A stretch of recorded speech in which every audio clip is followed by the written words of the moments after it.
বন্ধুরা, আজ তোমাদের সাথে শেয়ার করব আমার প্যান্ডোরা বক্স। হ্যাঁ, ঠিক শুনেছ, প্যান্ডোরা বক্স।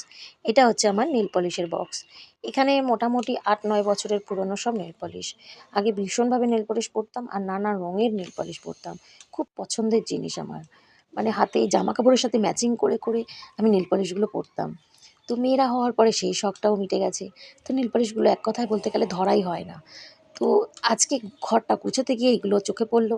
তো নিয়ে এলাম, দেখলাম ধুলো জমে গেছে, পরিষ্কার করলাম। পরিষ্কার করে ধুয়ে এবার তোমাদের সাথে আমি সামনে সাজিয়ে দেখাবো কি কি নেল পলিশ রয়েছে। দেখো কত রকমের নেল পলিশ রয়েছে। এইগুলো এখন আমার পরাই হয় না, সময় পাই না পরার। তো যাই হোক, আপাতত রেখে দিয়েছি মেয়েদের জন্য। জানি না ওরা কবে পরবে, যেহেতু স্কুলে অ্যালাউ নেই, পায়ে মাঝে মাঝে পরে। দেখতে থাকো ভিডিওটা, কেমন লাগলো অবশ্যই কমেন্ট করে জানিও। ততক্ষণের জন্য বাই।